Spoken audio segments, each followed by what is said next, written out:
I'm Michelle. And I'm Lucy. Welcome to part 2 of Tiptoft. The Butcher of England. Yeah, I say that so sing-song, but it should be Tiptoft or something weird. Boom. Boom. Yes. Dun, dun, dun. Well, before we start, we have some people to thank, which I meant to do in the Caxton episode, and I must admit, I forgot. Okay. And they're our most recent patrons. Wow. So thank you to Mitchell Dutt, Moira Ismay, Jennifer Crouchman, Amanda Chadwick, Katie Ray, Emma Stace, Helen Cousins, Eleanor Davey, Oh my goodness. Reva Petrosky. Thank you, thank you. Oh, that's wonderful. Yeah, loads. Yeah. And they will get to listen to Machiavelli soon, I hope. Yes. Yes. Another dun, dun, dun. You don't know. I don't know.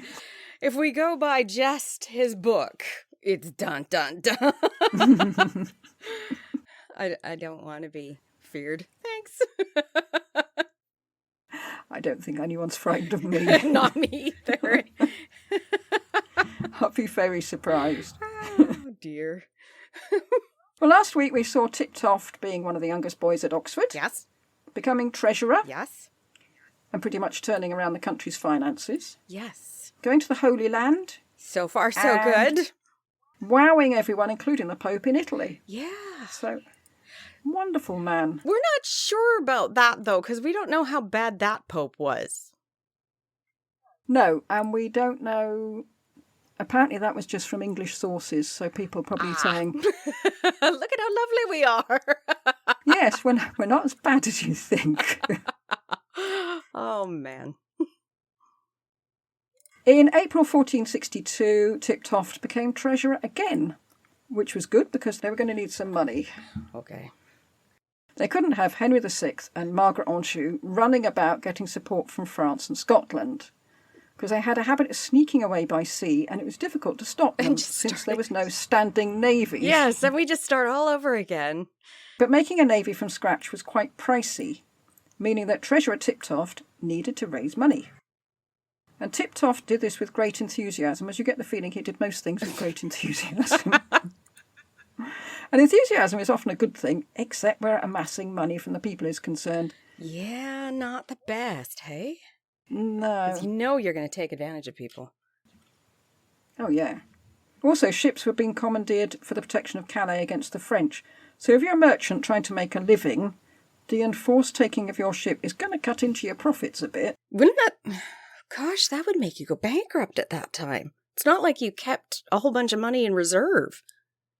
And I don't know whether there was compensation. You feel there had to be, really, surely. I hope so. The City of London was none too happy with him either, since they were repeatedly touched for money. Add to that the merchants and the lawyers, and you can see that he was antagonising a large swathe of the population. In 1463, Tiptoft was made Lord Steward of the Household, and this meant that he was responsible for the administration of the court. And he seems to have been a person for whom efficiency was very important, because the briefest look at Henry VI's court would have shown that it was absolutely appallingly managed. And Edward and Tiptoft were keen to avoid that. Also, Tiptoft had been in Florence and Ferrara and seen how the Medici and d'Este families ran their courts, and there was an increase in just general magnificence in Edward's court, and that may well have stemmed from Tiptoft. Oh, Saying, people will believe that you have the right to be here if you look as if you have the right to be here. dear. Appearance is everything. Yeah, as Henry VII later found out. Yes. Tiptoft was also the Constable of the Tower, and in this capacity he looked after the two youngest De Vere children and a young Henry Percy, who was being held there as a hostage depending on the good behaviour of his uncles. And for this, Tiptoft received £87, 11 shillings and sixpence. This would be Henry Percy's dad, correct? No, that's our Henry Percy. Oh. Because he was held a hostage when he was a child. Yeah, but I'm thinking the father of Henry Percy with Anne Boleyn. Oh, grandfather, I think. Grandfather. Okay. Yeah. Okay. But he's not our Henry Percy, not Not yet. Yes. He will be our Henry Percy, but not now. In In 1464, Tiptoft was back on the Oyez and Termine circuit. He travelled the country suppressing uprisings and handing out punishments alongside the king. And he showed himself to be harsher than at Warwick. What? In Gloucester. There was a feud between the people of the shire and the people of the town. A bailiff was murdered and then several other people killed. And Warwick rode into town and, quote, with beautiful words, unquote, told them all to go home. Get out! Which maybe was a little too lenient. Tiptoft then arrived with the king and executed the lot of them. So, yeah, you don't really think of Warwick as being an old softy, really, do you? On one of these Oyez and Termine shindigs, the party passed through Grafton Regis, where a certain very attractive widow called Elizabeth Grey, née Woodville, lived. Did Tiptoft know what was going on? Yes. He was with the king much of the time during this period. And if he did, how difficult was it for him not to let on to Warwick? Because Warwick didn't know. Right. I mean, it would be extraordinary if he knew nothing of what the king was up to. He must have thought, well, where's he gone? Yeah. He seemed to disappear for the night. And they wouldn't have let him disappear for the night. That wasn't something that was done. He was the king. I mean, you don't just wander off. Yeah. In 1464, we see another reason why people didn't much like Tiptoft. It now sounds a bit trivial, but it certainly meant something at the time. There was a ceremony in London to celebrate the appointment of the new sergeants of the Coif, C-O-I-F. They were prominent lawyers, so called because of their distinctive headgear. Oh. And in London, the mayor takes precedence above everybody except the king. Yes. So, imagine his horror when he walked into the feast to find Tiptoft sitting in his place at the high table. Oh, that's almost a fatal problem. Yeah, I mean, anybody else would have got their sword out and just run him through, probably. But he was so horrified that he went home without his supper. And he took the alderman with him, and they all had a feast back at the mayor's place. Really? He went off in a sulk. He did. Well, that's how some people saw it. But, yeah, this put the officers officiating at the ceremony in a very difficult position. In some sources, this incident shows Tiptoft's arrogance, insisting on his place above the mayor. In others, it implies, as you say, that the mayor was very petty and had thrown a tantrum. Yeah. But the fact that this incident is recorded in several sources shows how seriously they took this stuff, and that was a lot of S's. I'm glad I hadn't got a lisp. They really did. Everything was based on your rank. Everything. What you could purchase, who you could speak to, everything. Well, we saw there was bickering at Edward IV's funeral, wasn't there? Yes, about precedence.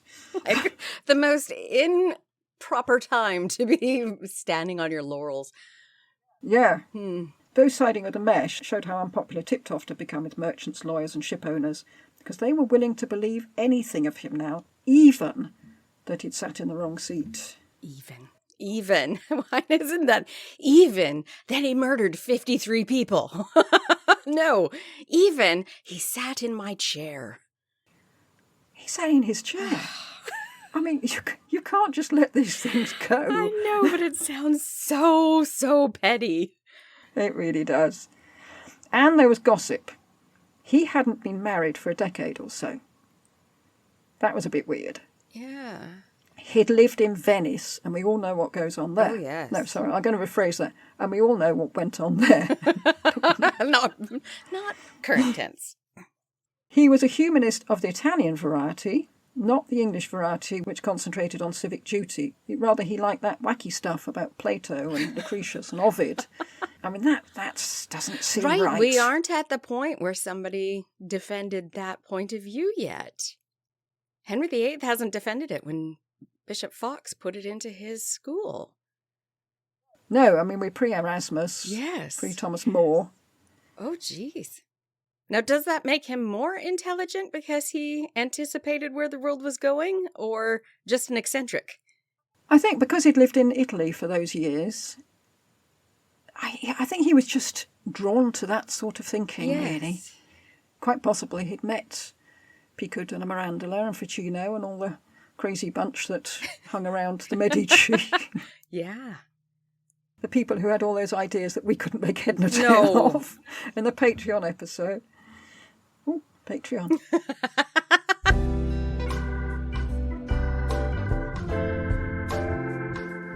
Tudoriferous Patreon. It's hot, hot, hot. Tiptoft's skill as a diplomat had been put to good use in Burgundy, Scotland and Brittany. In 1462 he'd been appointed Lord High Chancellor of Ireland, which was probably just an empty title. I doubt he was expected to do anything. Edward IV needed him by him for all those Oie and Termine commissions. Yeah. However, by 1464 the king was worried about the Irish situation and planned to send him over there to sort things out. Sending Tiptoft to Ireland. Sending Tiptoft to Ireland, So let's send the butcher to Ireland. Don't worry, nothing can go wrong. Oh, dear. But on this occasion there was a lack of communication, and the Earl of Kildare was also made Chancellor. And Edward sensibly decided that discretion was the better part of valour and left Kildare to it. On a lighter note, it was Tiptoft who sent Antoine, the great bastard of Burgundy, and isn't that a wonderful title? The challenge from Edward Woodville, Lord Scales, the toothless one, an invitation to a jousting tournament, which was to be the chivalric event of the decade. Right. People were talking about it for years. And 2 years later, when the event finally took place, it was Tiptoft who wrote the set of rules by which it should be fought. Really? So it all goes to show how diverse Tiptoft's job description was. I don't think he has a job description. Just do everything. Yes, just like everybody else. Yeah. So weird. Except he actually seems to be good at everything. Yeah, which He's is... a bit too good in some things. Yes. Well, he's good at everything in that he does what is required of him. Hmm.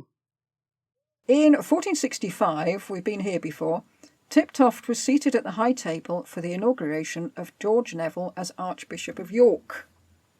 And not only do we know this event for the massive amount of food that was served, but also because Tiptoft was sitting next to John de Vere, Yes. whose father and brother he had sentenced to execution Yes. just 3 years before. Oh.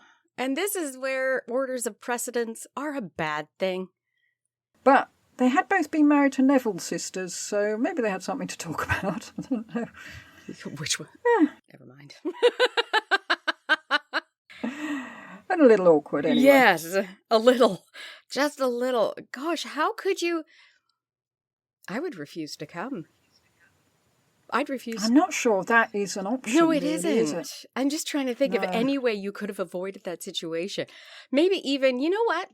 I'm going to move somebody up in precedence today just so I don't have to do it. And I'm going to say it's an honor for that person because they did something Yeah. good for me. I'm going to give up my earldom for the day. Yes. Anything. Anything. Or it's a perfect place to sit if you want to slip poison to him. Yeah, now why didn't he think of that? I don't know, because he's not a woman. Women poisoned back then, apparently. Women and Borgias, that's all. Yes. Yeah, equally awkward. In October 1465, Henry VI was captured and brought to the Tower. And who is the constable of the Tower? Hi, Tiptoft.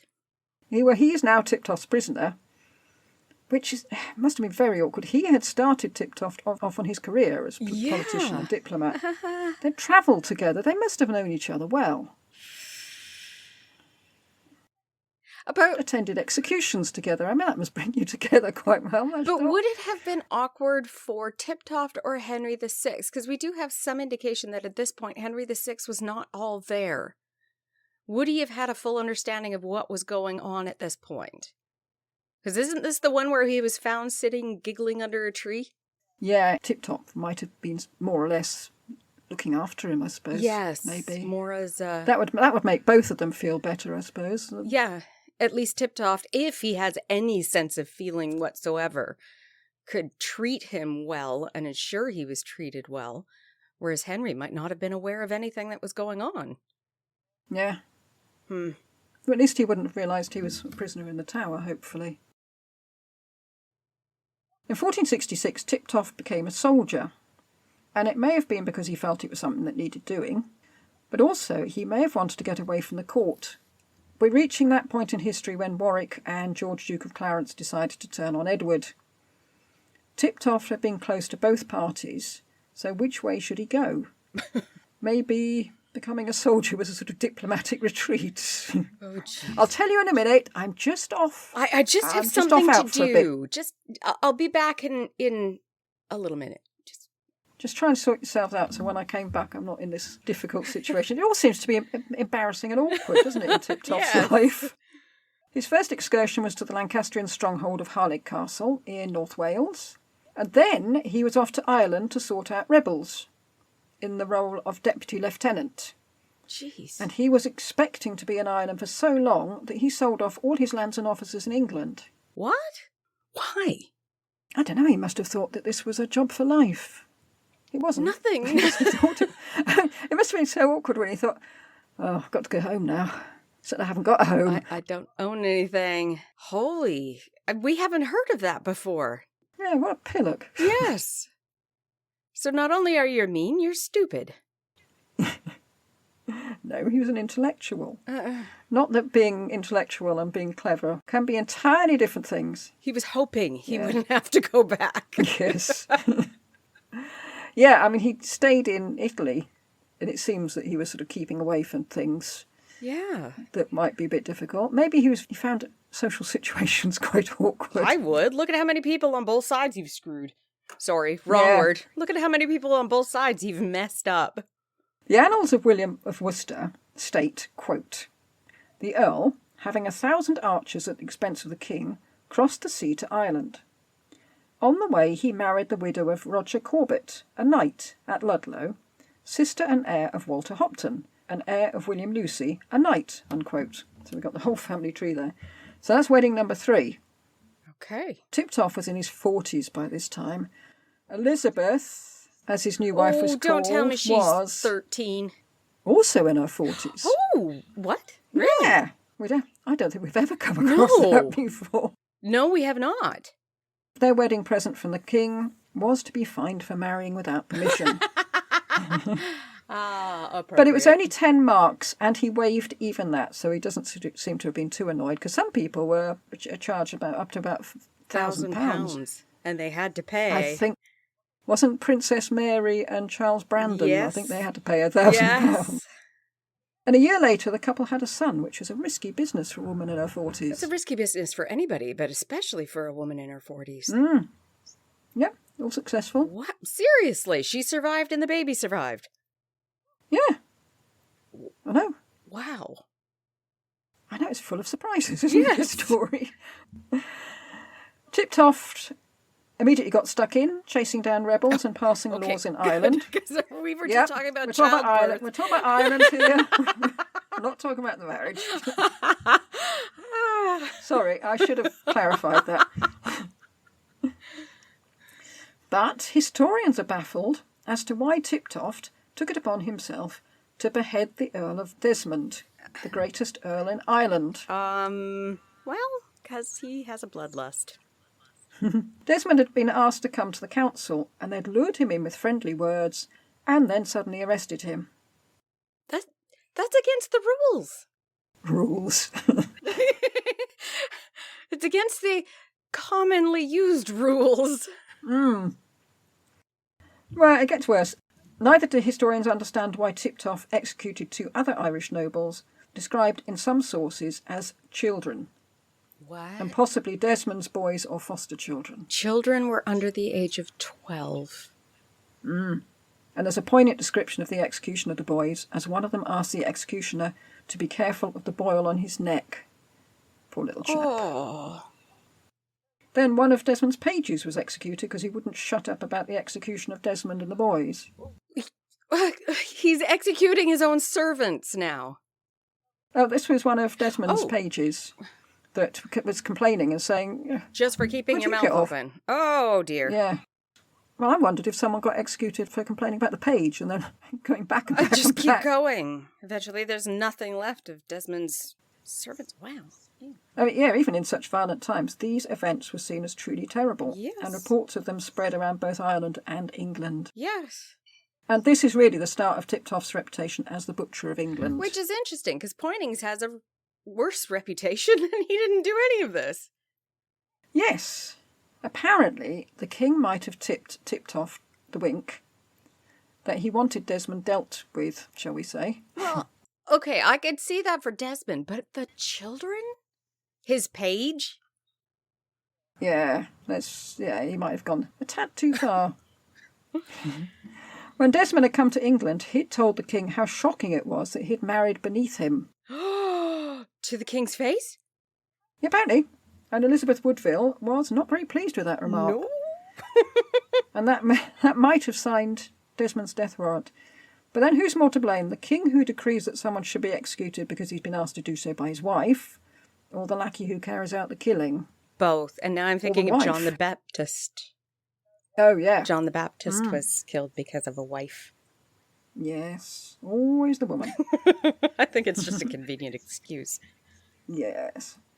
Some say the king knew nothing about this, talking about always the woman, and that Elizabeth Woodville stole the seal and forged the instructions to Tiptoft. Wow, that's really turning her into a witch, hey? That seemed one step too far to me, Yes. but it was well known at the time that Tiptoft and Desmond disliked each other intensely, so maybe that was all it took. Yeah, just a disapproving face on the queen. Oh, she wants him dead. I didn't say so. Yeah. I didn't say so in as many words. If Tiptoft thought executing Desmond would calm any rebellions, he was wrong. Obviously he was wrong. Yes, that usually escalates everything.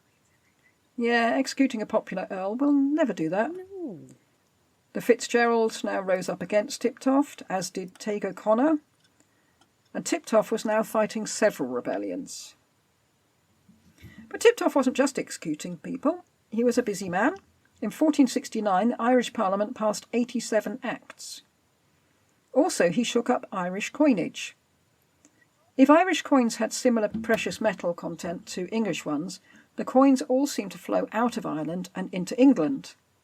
But if the precious metal content were lower, to try and keep the coins in Ireland, the merchants complained that they couldn't tell the lower content Irish ones from the higher content ones, and they were being diddled. Oh, I wouldn't be surprised. Tiptoft's solution was to lower the metal content and to change the design so it would be obvious to anyone which was which. And he produced some rather beautiful coins with Edward's sun in splendour on the reverse, so that should sort out the problem. Unfortunately, Ireland then suffered rampant inflation. Right. Debased the metal. It just effectively devalued the currency. Oh, wow. Yeah, I didn't think that through, did you, Mr. Treasurer? No. In 1469, Tiptoft returned to England. To what? He's told it He's all. got nothing. He'd made himself unpopular executing Desmond and causing inflation, but making yourself unpopular was pretty much part of the job remit for English deputy lieutenants in Ireland. Poynings had done it, Richard II had done it, King John had done it by pulling their beards. Richard Devereux, the Earl of Essex, would later do it. When you're going in to take over a country and change all their rules, you're not going to be popular. There's no way to be popular, I don't think. Oh, I have to take that back. George IV. He was popular in Ireland by giving somebody a cow. But only Richard, Duke of York, apart from your George IV, seems to have remained popular in Ireland. So much so that they were happy to recognise Lambert Simnel as his son. Yes. So, although Tiptoft seems to go through life making himself unpopular, he's not alone on this occasion. 1470, and this is where Warwick and George, Duke of Clarence, turned against Edward. And this may have been the reason why Tiptoft came back from England. Edward needed him to sort out this little problem. Edward made him Constable of England again, and also Lieutenant of Ireland. He was Deputy Lieutenant last time. But this is a post that had been taken away from George, Duke of Clarence, and was normally given to close family of the monarch. So Edward is obviously relying more and more on Tiptoft. Well, look at what his brothers were doing. Through a series of letters and a smattering of subterfuge, instigated, it's thought, by Tiptoft, it has his fingerprints all over it anyway, they managed to convince Warwick and Clarence that they had a huge army. So he's using propaganda rather than actually having a huge army. And so unnerved were Warwick and Clarence by this that they fled to Calais. So it worked. Yeah, it worked. And it also cut off any support they might have had, since potential supporters of Warwick decided it was too dangerous, what with Edward's huge army. And this was where it was useful to get a humanist intellectual on your team rather than some boneheaded general who'd just go in all guns blazing. Yes. This all sounds wonderful. If only all wars could be won by the writing of letters. However, there was another tactic in this campaign: the spreading of terror. Oh. Executions were used as a weapon. Don't start anything or this could be you. And the instigator of this was, it's thought, Tiptoft.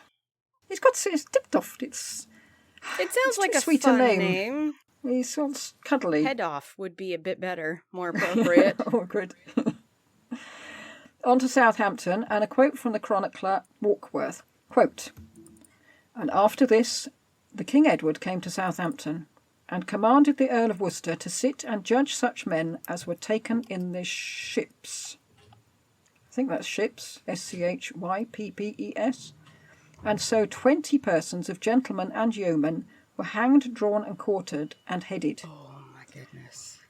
And after that, they hanged up by their leggies, and a stake made sharp at both ends, whereof one end was put in at the buttocks, and the other end their heads were put up on. Oh. For which the people of the land were greatly displeased, Yeah. and ever afterwards said the Earl of Worcester was greatly behated among the people, and the disordinate death that he used, contrary to the law of the land, unquote. And this incident gave Tiptoft the name the Butcher of England. Yes. Well deserved. Because in England, we just don't impale people. No, but everything else was okay. Well, that's it. They're already dead at this point. We've just been told they've been hanged, drawn and quartered beforehand, and people seem fine with that. But at least it's English, I suppose. No. Yeah. Talking about Dracula. But if they had been quartered, how could their bodies have been impaled? The impaling seems definite, because that comes from several sources. So I'm assuming they weren't actually hanged, drawn and quartered. They must have just been hanged. Maybe drawn. And then impaled. Yeah, but you can't chop people into 4 bits and then You then could shove. if you just took the legs and arms off. So you had a torso. Isn't this a horrific discussion?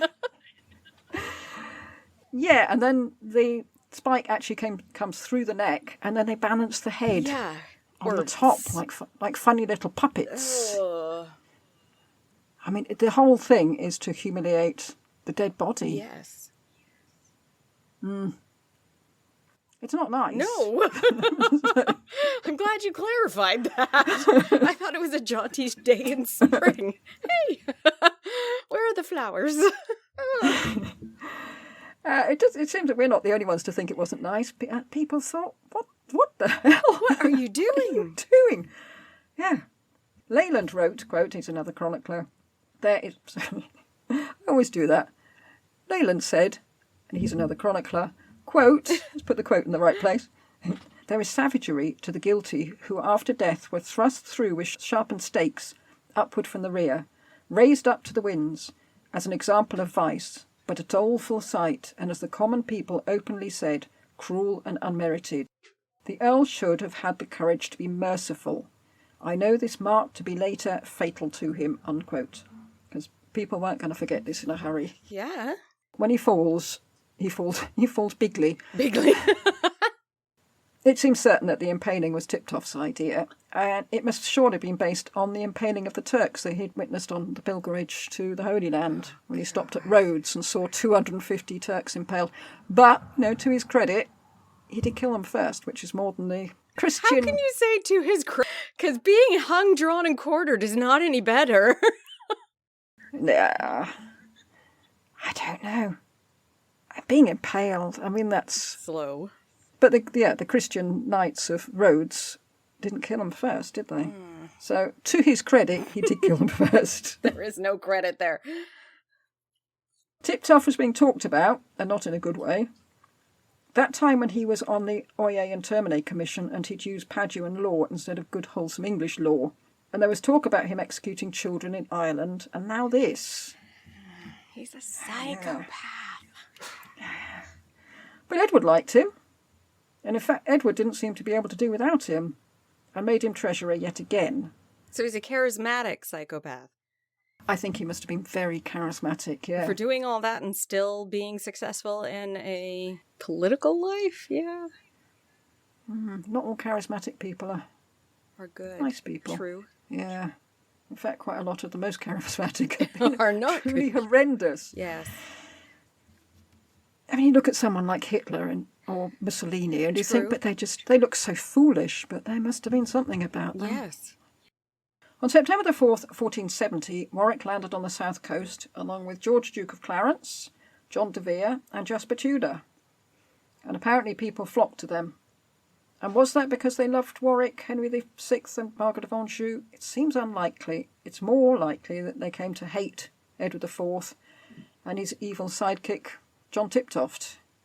To cut a long story short, a meeting in Doncaster with the king and his advisors advised the king to get out the country.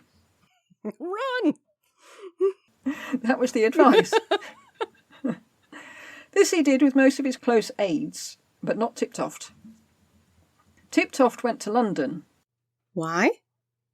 Well, that must have surely been a very dangerous decision. Yes.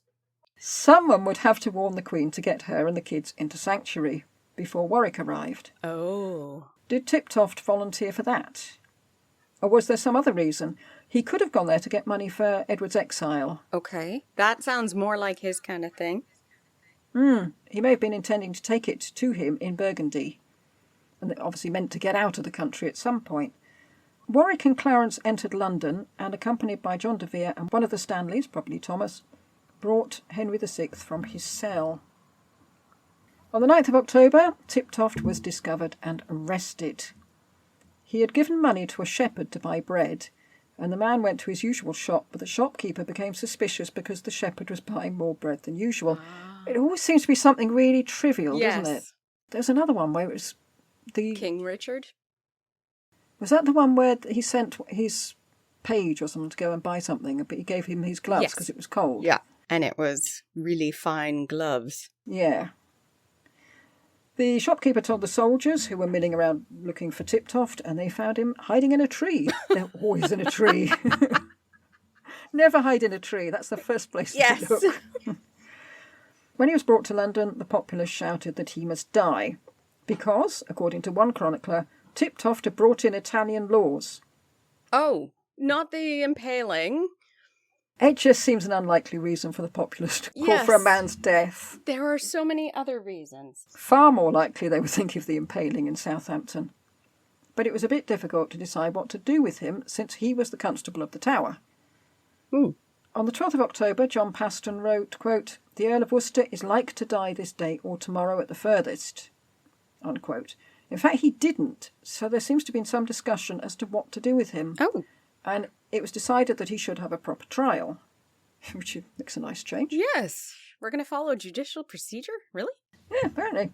The following day, Henry VI was crowned again, and Tiptoft's trial was arranged for the following Saturday, which didn't give much time to gather evidence, but I don't think that was very important, really, was it? I'm surprised they even bothered to find evidence. It could have been just, you are guilty, and that could have been the trial. We've seen that before. I should imagine, yeah. That was almost certainly what happened. Tiptoft was, however, accorded a trial and executed not only without any degradation, but with all honour possible. Really? Yeah. I don't think he deserves it. It either means he was still seen as an exceptional man, or that Warwick didn't want to be seen to dragging himself down to Tiptoft's level. Presiding over Tiptoft's trial was John de Vere, whose father and brother had been condemned by Tiptoft all those years ago. Well, actually, not that many years ago. And this may be seen as revenge. But de Vere presided over many trials, including Edward Plantagenet's. Yes. It would have been a bit awkward for Warwick to use Tiptoft's betrayal of Henry VI as a reason for his execution, since he himself hadn't been always on his side. The Chronicle of London said, quote, "And upon the Saturday following was the Earl of Worcester reigned at Westminster in the White Hall, and they're indicted for treason. Well, he was the prison keeper of Henry VI. That's true. That is pretty treasonous. Because there's so much. You were the one keeping the king close confined. He was looking after him when he wasn't very well. Yes. And upon the Monday following, a judge to go from thence upon his feet unto the Tower Hill, and there to be beheaded. So he's actually walking there. He's not being dragged on a hurdle. So that's one of the reasons why they say he had an honourable death rather than adding insult to what's going to be a really unpleasant injury. Yes. As he was coming from Westminster towards his execution, the people pressed so fast about him that the officers were fain to turn into the Fleet prison, with him.